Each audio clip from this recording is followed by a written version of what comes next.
Hi everybody, Russ Lewis in the KHOU newsroom. Just log on to Facebook here so I can watch your comments as they scroll along. Welcome to our digital update here, going a little early today on a Wednesday, a hump day. 1:50 is our time, and I'm fighting some allergies, you can probably tell. So we're going to get through this though.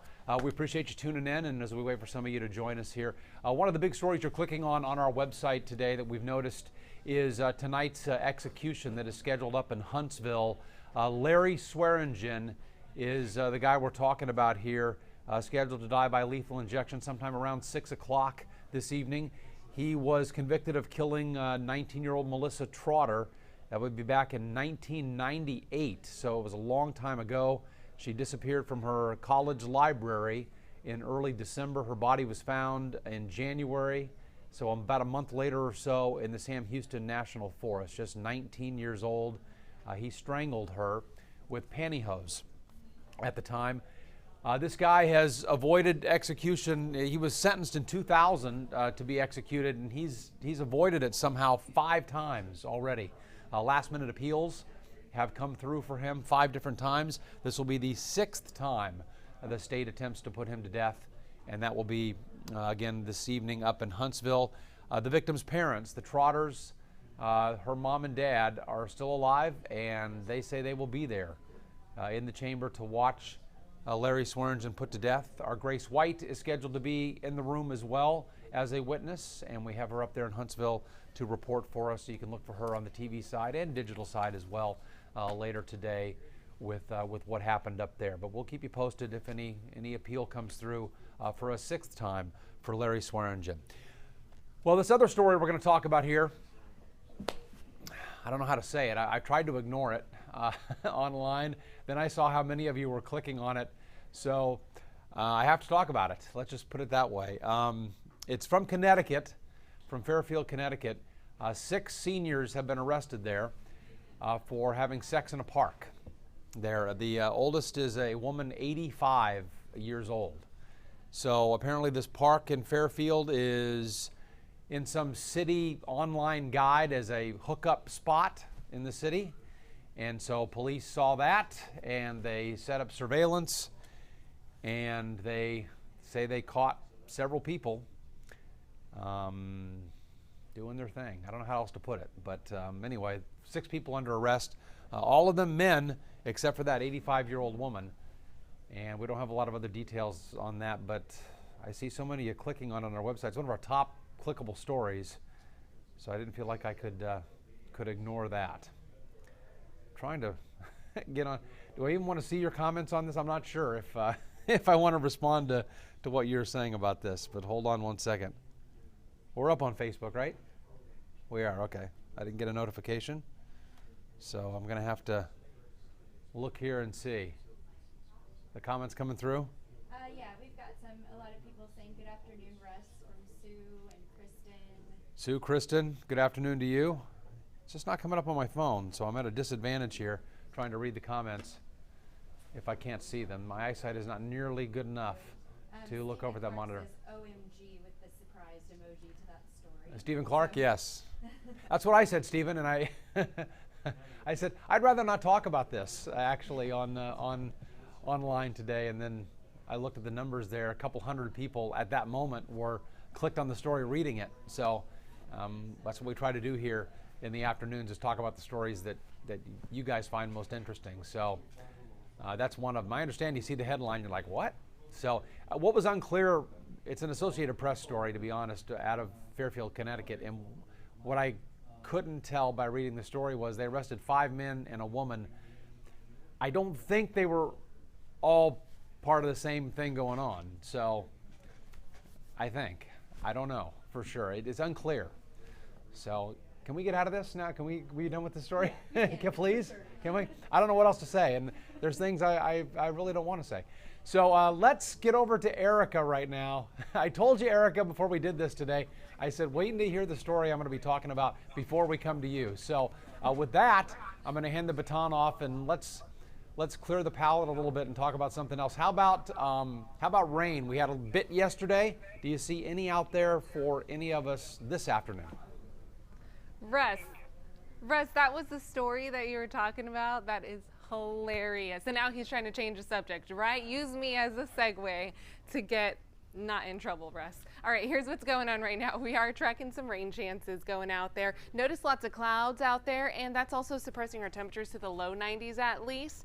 Right now, we're pretty quiet in terms of rain for downtown Houston. It's still muggy out there, and we're talking about some scattered rain chances that will be popping up. So here's what radar looks like at the moment. Pop-up showers and storms starting to move inland, so it's the similar pattern compared to what we had yesterday. This is a time lapse of the last 3 hours. They have slowly pushed closer to the I-10 region, and south of I-10 is where we have the majority of the activity. So inside the loop, inside the beltway, we've only seen some light rain for the most part at the moment, but we do have some stronger storms as I head southwest of downtown Houston.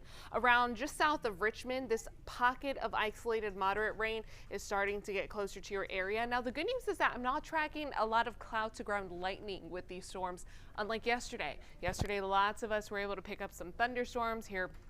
Rumbles of thunder.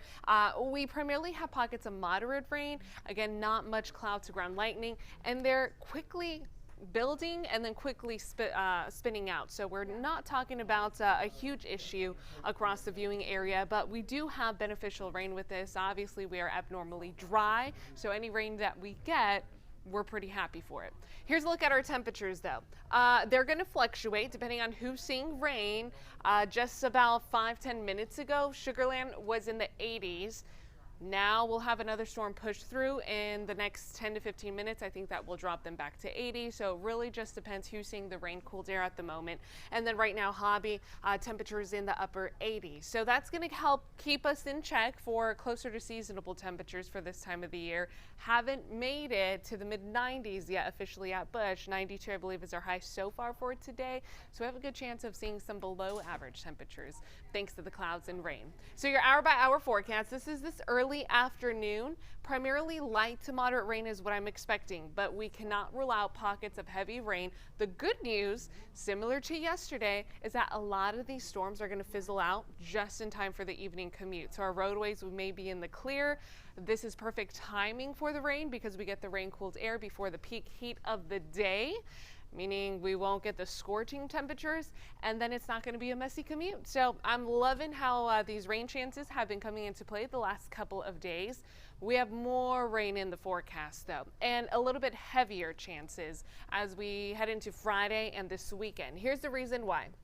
We've been talking about the tropics, not because of an area that we're worried that's going to develop. Right now, it's a very disorganized wave. So it's just basically a big batch of very dense tropical moisture, not organized whatsoever. This is where the purple and green shaded colors are. And this wave is going to move into the Gulf of Mexico. Right now, it's still starting to enter into the Gulf of Mexico. Here's Friday, late Friday. This is a change in the forecast. A lot of that moisture is actually pushing just east of Houston. So we're kind of on the western edge of this air mass that will be moving into the Gulf. But I think our coastal areas will see some pretty heavy downpours as we head into Friday and into Saturday. The further inland you are, the less of a rain chance, especially for our northern counties. You're probably not going to get anything at all. So again, deep tropical moisture is what we're tracking, but the latest trend is that this is likely going to be more of a Louisiana rainfall event or for our coastal areas.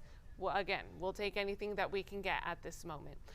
So rain chances, here's the deep red shaded colors. That's the heaviest rain that will be consistently in the Gulf of Mexico or South Louisiana, even parts of South Mississippi. We get the outer bands of this system that's possible, but still widespread, 1 inch to about 2 inches closer to the coast you are, the better of a rain chance you get. Again, that's Friday into Saturday. Okay, I want to talk about a couple of other things going on in the tropics. So here's the deep tropical moisture that we're tracking. Very disorganized, just lots of convection going on, lots of thunderstorms moving into the Gulf. And then we have a disturbance that we're tracking. This is, you know, still pretty disorganized, wide area of thunderstorms going on with a 20% chance of development. We're keeping a close eye on it. Not going to be an issue for us. If it does develop, that's going to kick off into the Atlantic, into parts of the mid-Atlantic. And as of now, no direct issues for any land. But there is a tropical storm, believe it or not. If you haven't listened to the forecast, yesterday This system, it's very, very small, but it is a tight, organized, technically tropical storm. That is Tropical Storm Chantal. So no threat to land at the moment. Here's the latest stats. It's very weak. 40 miles an hour sustained wind, so it's barely at that threshold for a tropical storm. We need wind speed sustained at 39 miles an hour for that to be an official tropical storm. It's moving pretty quickly also east, and the good news is east, there's no land, so it's a fish storm. It's not going to impact anyone, but it technically is our third tropical named system in the Atlantic. And the crazy part is that yesterday it had a 10% chance of development. So I just want to remind you guys, no matter what we talk about for the second half of this hurricane season, no matter how little of a chance it has to develop, it can quickly change. The forecast changes constantly with each model run that we get, so you always need to make sure you're staying on top of the forecast. But overall, most of the models are keeping us quiet, and this is the main reason why. We have a lot of Saharan dust that's moving off the coast of Africa. Take a look at these deep tan shaded colors. That's all the dust that's helping suppress development. It helps sinks air. Hurricanes cannot develop or cannot get stronger when we're talking about dry air or also some Saharan dust trying to work with it. So this is one of the major factors, just one. There are a few other factors that's helping suppress any development in the next couple of weeks. All right, good news, rainfall, which we all need it after a pretty dry summer. We're expecting above average rainfall accumulation in the next 8 to 14 days. Also, good news, I think a lot of us are going to like this. Temperatures, below average temperatures are trying to sneak through. So I know this graphic may look a little deceiving. You see the blue shaded colors and you think, ooh, are those fall-like temperatures that are heading our way? The answer is no, it's below average. What is our average temperature for this time of the year? 95. So I'm thinking with a couple of systems that will be pushing through, this may knock our temperatures down to the low 90s. Or upper 80s in the next 8 to 14 days, okay? So that's a little hint in our long-term forecast trend. Still some relief. It will bring in some drier air also, so that means a break from the humidity.